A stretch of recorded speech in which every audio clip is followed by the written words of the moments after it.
शब्द बंगाल दंगे सांप्रदायिक हिंसा के कई उदाहरणों को संदर्भित करता है जो भारतीय राज्य पश्चिम बंगाल में पिछले कुछ वर्षों में हुए हैं। यह ध्यान रखना महत्वपूर्ण है कि इस क्षेत्र में दंगों की कई घटनाएं हुई हैं और प्रत्येक घटना के कारण और संदर्भ अलग-अलग हो सकते हैं। मैं कुछ महत्वपूर्ण घटनाओं का अवलोकन प्रदान करूंगा, लेकिन कृपया ध्यान रखें कि जानकारी सितंबर 2021 तक की घटनाओं पर आधारित है और हाल की घटनाओं को शामिल नहीं किया जा सकता है। 1946 कलकत्ता दंगे। 1946 के कलकत्ता दंगे भारत के विभाजन के दौरान हिंदुओं और मुसलमानों के बीच हिंसक झड़पों की एक श्रृंखला थी। सांप्रदायिक तनाव और राजनीतिक अशांति के कारण व्यापक हिंसा, लूटपाट, आगजनी और सामूहिक हत्याएं हुईं। हजारों लोगों ने अपनी जान गंवाई और कई लोग विस्थापित हुए।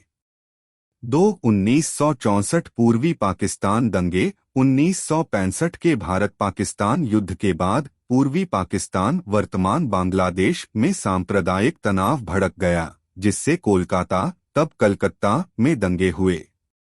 ये दंगे मुख्य रूप से भाषा के मुद्दे पर केंद्रित थे, जिसमें बंगाली भाषी पूर्वी पाकिस्तानियों और उर्दू भाषी प्रवासियों के बीच झड़पें हुईं। 1984 के सिख विरोधी दंगे, जबकि सीधे तौर पर बंगाल से संबंधित नहीं है, यह 1984 के सिख विरोधी दंगों का उल्लेख करने योग्य है, जिसका राज्य पर प्रभाव पड़ा। प्रधानमंत्री इंदिरा गांधी की उनके सिख अंगरक्षकों द्वारा हत्या के बाद पूरे भारत में सिख समुदाय के खिलाफ व्यापक हिंसा भड़क उठी। पश्चिम बंगाल में भी हिंसा और तोड़फोड़ की कई घटनाएं हुईं। 2007 नंदीग्राम हिंसा। नंदीग्राम हिंसा पश्चिम बंगाल के इतिहास में एक महत्वपूर्ण घटना थी, जो नंदीग्राम क्षेत्र में औद्योगिक उद्देश्यों के लिए सरकार की भूमि अधिग्रहण की योजना से शुरू हुई थी।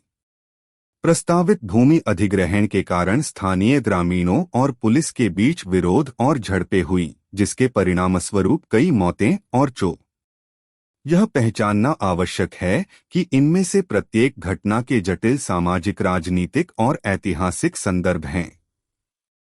इन दंगों के पीछे के कारणों में सांप्रदायिक तनाव, राजनीतिक संघर्ष, सामाजिक आर्थिक असमानताएं और अन्य कारक शामिल हैं जो अस्थिर स्थितियों में योगदान करते हैं, जो हिंसा में बढ़ सकते हैं। विषय को संवेदनशीलता के साथ देखना और प्रत्येक घटना का उसके विशिष्ट संदर्भ में विश्लेषण करना महत्वपूर्ण